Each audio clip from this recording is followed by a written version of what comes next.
Nunca imaginé que pasaría mis últimos años en una casa que parecía demasiado grande para una sola persona. Todavía había un leve aroma al perfume de mi difunto esposo, aunque él se había ido hacía más de 20 años. Conservaba su sillón junto a la ventana, el cojín eternamente hundido en la forma de sus hombros. A veces en las primeras horas de la tarde me sentaba ahí y me imaginaba su voz desde la cocina preguntándome si quería un café. La mayoría de los días seguían una rutina tranquila. Me levantaba antes del amanecer, alimentaba a los gorriones que se reunían bajo el tejado y preparaba un desayuno sencillo, avena con nueces y un chorrito de crema, si me sentía generosa. Después regaba las rosas que trepaban por la cerca trasera. Sus flores eran lo único vibrante en el patio. Mi hija Florencia me llamaba una vez por semana, normalmente los domingos. Nuestras charlas eran corteses cuidadosas. Ella me contaba sobre su trabajo, las clases de violín de Amalia, el precio de los productos orgánicos. Yo escuchaba asintiendo, aunque no podía verme, y le decía que estaba bien incluso cuando la soledad me apretaba tanto que apenas podía respirar. De vez en cuando me sorprendía estudiando las grietas que se extendían por el techo, preguntándome si la casa me sobreviviría. La pensión que recibía tras 4 décadas de trabajo alcanzaba para mantener las luces encendidas y comprar comida, pero nada más. Cuando llegó el estado de cuenta del seguro para arreglar el tejado, mi mano tembló tanto que casi lo dejó caer. Esa noche, mientras la lluvia golpeaba las tejas, me senté en la mesa de la cocina e intenté calcular cuánto tiempo podría resistir ante security, de que la casa se tragara lo último de mis ahorros. Florencia llegó el domingo siguiente por la tarde, anunciada por el familiar taconeo de sus zapatos en el porche. Entró con paso firme, el cabello perfectamente recogido, dejando tras de sí un aroma a perfume caro. Amalia la seguía con los ojos fijos en el brillo de su tableta. Les ofrecí café, aunque sabía que lo rechazarían. Florencia se sentó en el borde del sofá, mirando a su alrededor, como si evaluara si el lugar se había reducido desde su última visita. Me dedicó esa sonrisa tensa que siempre precedía a una lista de quejas sobre plazos en el trabajo y lo caro que se había vuelto todo. «Qué suerte tienes, mamá», dijo no con mala intención, pero con ese tono que cargaba un reproche silencioso. «Sin hipoteca, sin pagos de coche. Puedes simplemente respirar». Crucé las manos en mi regazo y asentí. No le dije que respirar. Empezaba a sentirse como algo más que no lograba hacer bien. Amalia se acercó a la mesa de centro, sus dedos deslizándose por la pantalla. No levantó la vista cuando le pregunté por la escuela. Cuando le ofrecí una manta tejida que había hecho de lana suave, en tonos alegres de azul y verde, la miró como si fuera un objeto de un mundo que nunca había conocido. «Qué lindo, mamá», murmuró Florencia. «Pero no tienes que aferrarte a todas estas cosas viejas. Ella no las necesita realmente». Volví a guardar la manta en la canasta con la garganta apretada. Afuera el viento golpeaba las ventanas, haciéndolas temblar en sus marcos. Florencia miró su reloj antes de levantarse. «Tenemos que irnos. Amalia tiene un recital». Me dio un beso en la mejilla, como quien roza algo frágil, y las vi partir la puerta, cerrándose con un clic que sonó demasiado definitivo. Cuando me giré hacia la habitación vacía, sentí que algo pequeño y necesario se me escapaba. A la mañana siguiente, intenté no pensar en las palabras de Florencia mientras barría el suelo de la cocina. Me dije que no importaba si ella pensaba que la manta no valía nada o si Amalia apenas me había mirado. Pero por más que intenté dejarlo pasar, un peso se asentó en mi pecho. Más tarde, me senté en mi pequeño escritorio junto a la ventana delantera y abrí mi laptop. Había estado evitando revisar mi cuenta bancaria, pero el presupuesto para arreglar el tejado no me dejó opción. Los números me miraron fríos e innegables. Me froté las sienes, pensando absurdamente que si Esteban estuviera aquí, sabría exactamente qué hacer. Justo cuando cerré la pantalla, apareció una notificación de correo. El asunto decía: propuesta de consultoría, logística meridional del Este. Por un momento pensé que era un error, pero al abrirlo vi el nombre de Matías Aranda. Él había sido un contador junior cuando yo estaba a cargo del departamento. Habíamos trabajado codo a codo durante una auditoría complicada y siempre me dio el crédito por enseñarle a mirar más allá de las hojas de cálculo a las personas detrás de ellas. El mensaje era cálido, casi con un toque de disculpa. Explicaba que la empresa estaba en medio de una adquisición complicada y necesitaba a alguien con memoria institucional y buen juicio. La oferta era impresionante: 70,000 pesos al mes, un contrato de 6 meses beneficios completos. Lo leí 3 veces antes de que mis ojos dejaran de saltar. Sabía que debería sentirme halagada. Debería estar agradecida, incluso emocionada. Pero solo me sentía cansada. Cansada y pequeña, como si la vida que había construido se hubiera reducido tan lentamente que no me había dado cuenta de que las paredes se cerraban sobre mí. Cerré la laptop con manos temblorosas. Esa noche no pude dormir. Me quedé en la oscuridad, escuchando la lluvia tamborilear en el tejado remendado e imaginando todas las formas en que decepcionaría a todos si decía que sí. Cuando sonó el teléfono a la mañana siguiente y el nombre de Florencia iluminó la pantalla, mi garganta se apretó. Contesté porque siempre lo hacía. La voz de Florencia era dulce, casi demasiado dulce como siempre, que intentaba suavizar algo que sabía que no me gustaría. Dijo que había estado pensando que tal vez sería mejor si no vivía sola, que Amalia podría beneficiarse de pasar más tiempo conmigo, que era lo más práctico. Estarías más segura, añadió, como si la seguridad fuera la principal preocupación y no la sutil molestia de que necesitara ayuda.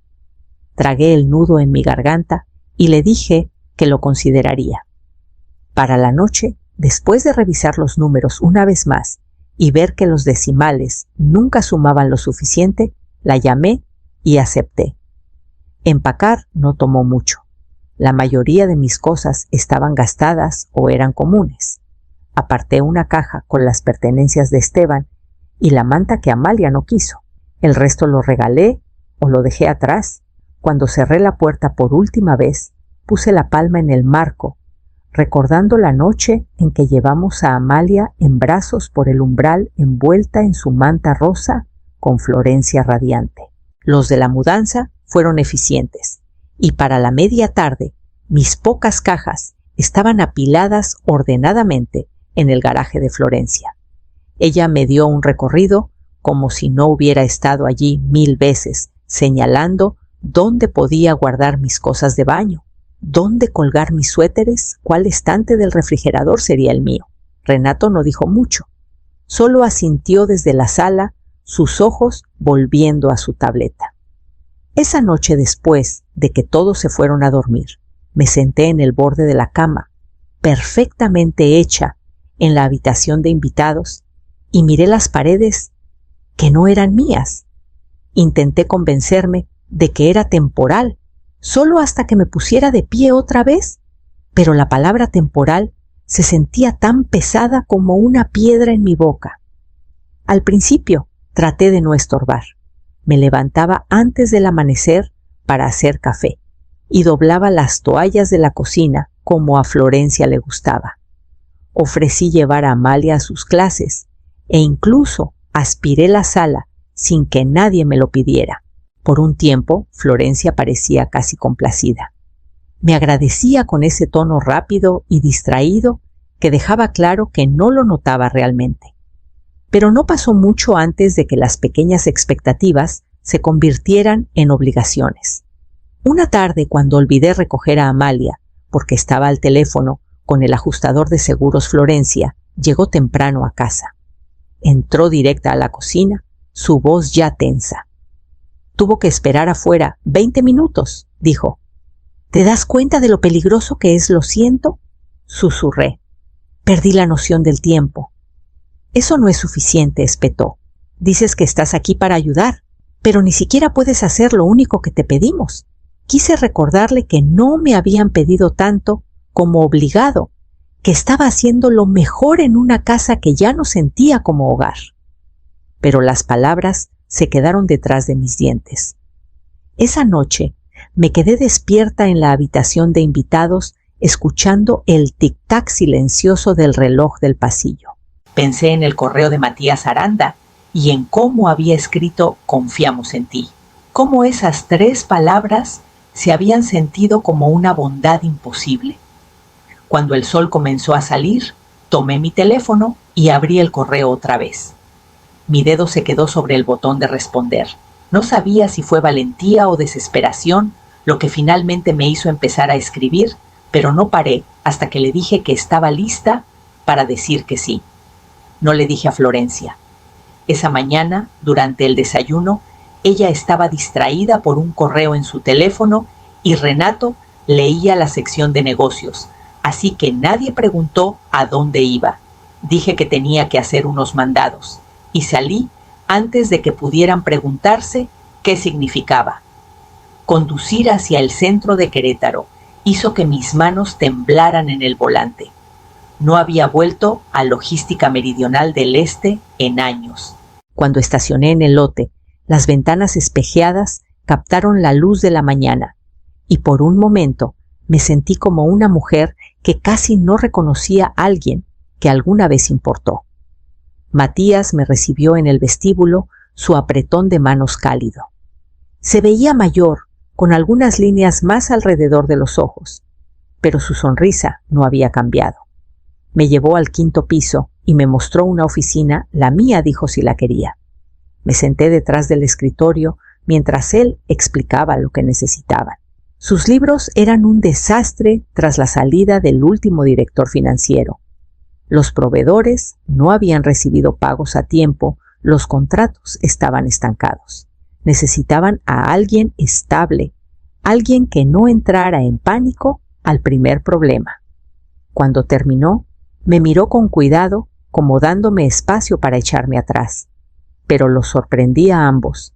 Cuando dije, sin dudar, puedo hacerlo. El alivio en su rostro fue casi sorprendente. Puso una carpeta en mis manos. Nunca lo dudé, dijo. Conduciendo a casa esa tarde, no me sentía pequeña, no me sentía vieja, me sentía necesaria otra vez. Al entrar al driveway de Florencia, respiré hondo y me recordé que esta parte, al menos por ahora, sería solo mía. Cada mañana me despertaba antes del amanecer para preparar el café y cortar fruta para el desayuno de Amalia. Me lavaba la cara, me recogía el cabello y me ponía el mismo suéter que Florencia esperaba ver. Luego salía por la puerta con mi bolso gastado, fingiendo que iba a la biblioteca. En realidad, conducía directo al centro y estacionaba en el lote reservado para ejecutivos. El primer día que volví a entrar a ese edificio, sentí que algo se aflojaba en mi pecho, como si finalmente recordara cómo respirar. Matías me presentó al nuevo equipo. Algunos apenas eran mayores que Amalia. Al principio me dedicaban sonrisas cautelosas, como si temieran que me rompiera si hablaban muy alto, pero no tardaron en darse cuenta de que sabía exactamente lo que hacía. Para el final de la primera semana había encontrado miles de pesos en facturas no archivadas y marqué 3 contratos que estaban a punto de incumplirse. Matías pasó por mi oficina una tarde sosteniendo un vaso de café que él mismo había comprado. No sé cómo viste todo esto tan rápido, dijo. Nos has ahorrado meses de limpieza. Intenté sonreír con modestia, pero por dentro algo se desplegó que no había sentido en años, un orgullo que no estaba enredado en obligaciones. En casa nada cambió. Florencia nunca notó lo cansada que estaba en la cena. Renato fruncía el ceño si me quedaba demasiado tiempo con mi taza de té en lugar de lavar los platos. Amalia apenas levantaba la vista de su teléfono. La mayoría de las noches, después de que todos se iban a dormir, me sentaba en el pequeño escritorio de la habitación de invitados y balanceaba el libro de cuentas que llevaba en un cuaderno sencillo.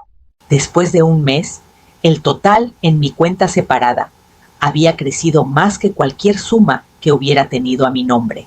Pasé el dedo por la última entrada y sentí mi corazón estabilizarse. Pase lo que pase, ya no era la carga de nadie. Era un miércoles por la noche cuando Florencia tocó a mi puerta sin esperar respuesta. Entró con los brazos cruzados sobre el pecho, los ojos afilados. Renato estaba detrás de ella, callado pero atento. «Creo que necesitamos hablar», empezó con un tono ensayado, el mismo que usaba cuando reprendía a Amalia. «Renato y yo hemos estado revisando nuestros gastos. Sentimos que no has contribuido lo suficiente considerando cuánto tiempo pasas aquí». La miré intentando decidir si estaba más herida o enojada. «He pagado los víveres», dije en voz baja.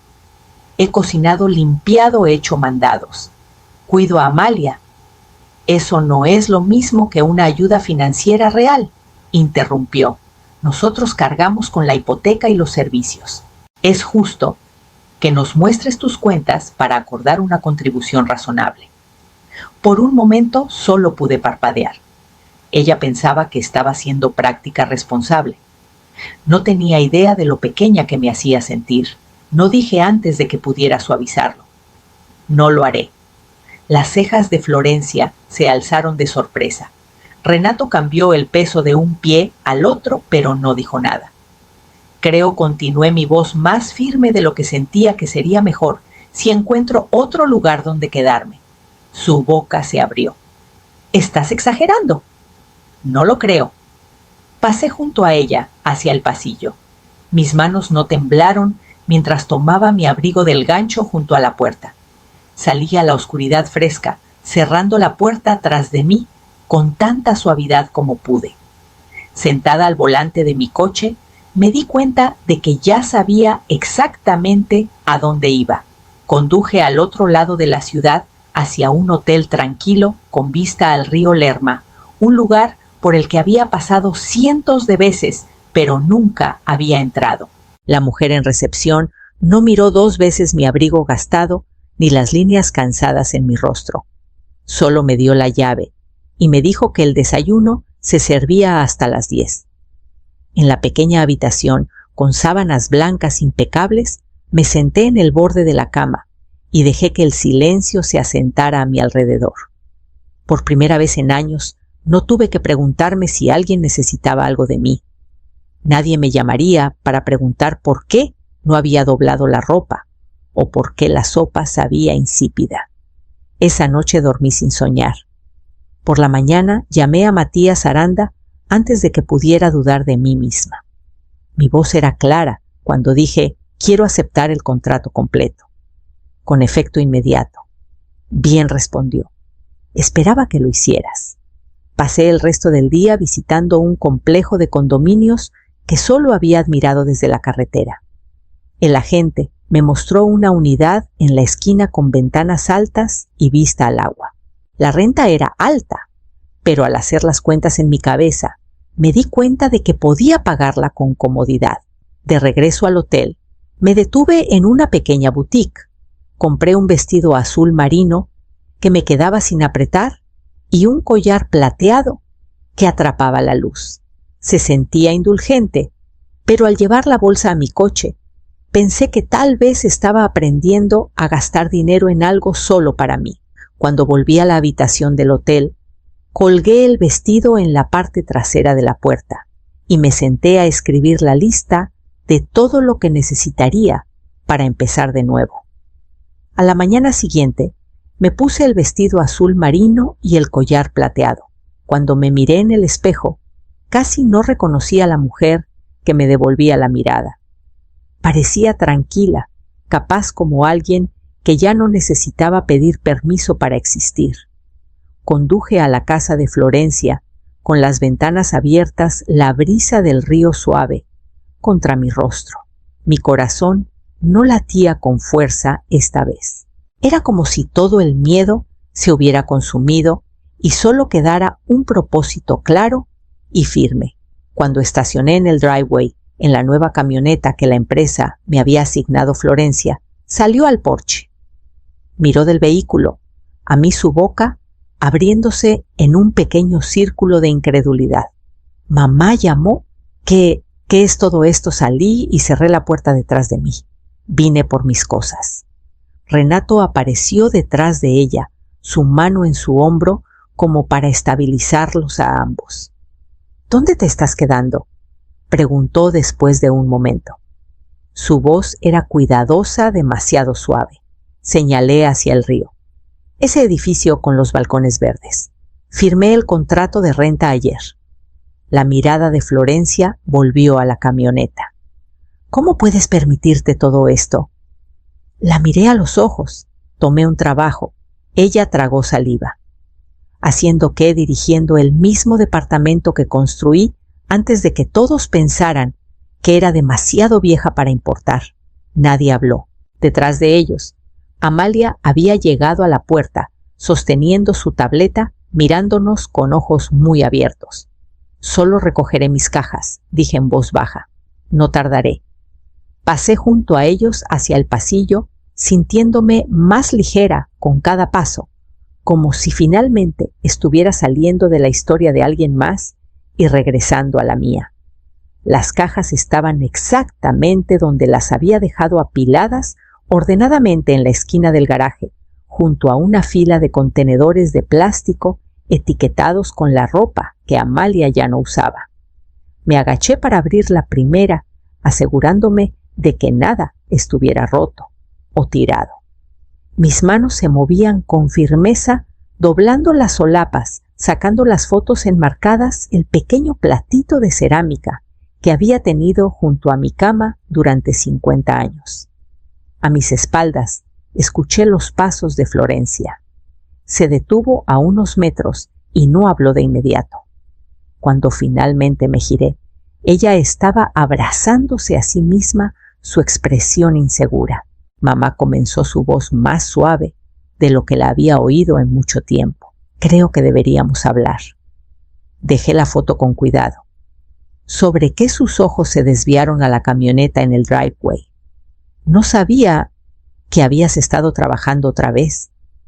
«No pensé que necesitaras saberlo», dije.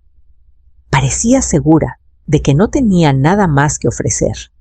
«Eso no es justo». La miré con calma. «¿No lo es?». Abrió la boca, luego la cerró. Estábamos bajo mucha presión. Renato perdió a ese cliente y las cuentas. «Entiendo», dije, «pero eso no excusa cómo me trataron». Su mirada cayó al suelo de concreto. Tal vez podrías ayudarnos ahora». Sentí que algo dentro de mí se cerraba como una puerta. «¿Ayudarlos?». «Tienes recursos», dijo rápidamente su voz, ganando velocidad. «No digo que nos debas nada, pero somos familia y...». «No». Ella parpadeó sorprendida. «No voy a fingir que esto fue por amor», dije con calma. «Dejaste claro que era una carga. No puedes decidir ahora que soy útil otra vez». Por un momento pareció que iba a llorar, pero no cayeron lágrimas. Levanté la caja en mis brazos. Espero que resuelvan las cosas. Pero esta parte de mi vida terminó. Cuando salí al sol, sentí que el último lazo entre nosotras se desataba y supe que no extrañaría su peso. Cargué las cajas en la parte trasera de la camioneta una por una, tomándome mi tiempo. Renato no salió a ayudar y Florencia se quedó dentro. Cuando cerré la compuerta, me detuve un momento, dejando que mi mirada recorriera la casa donde una vez imaginé que sería bienvenida. No sentí amargura, solo un vacío limpio y leve. En el camino de regreso al río, mantuve la ventana entreabierta y dejé que la brisa refrescara mi rostro. La luz de la tarde brillaba sobre el agua y pensé en cuánto tiempo había pasado desde que noté cómo se doblaba la hierba del río con el viento. En un semáforo Miré el asiento del pasajero vacío a mi lado y me di cuenta de que no me sentía sola. Cuando estacioné en el garaje subterráneo de mi nuevo edificio, aparqué en el espacio con mi número pintado en la pared. Se sentía como una pequeña declaración: esto es mío. Subí las cajas en 2 viajes y las puse en la esquina de la sala. Sabía que las desempacaría eventualmente, pero ahora no había prisa. Esa noche preparé una taza de té de manzanilla y salí al balcón. El río se oscurecía en el crepúsculo y las luces comenzaban a encenderse en la otra orilla.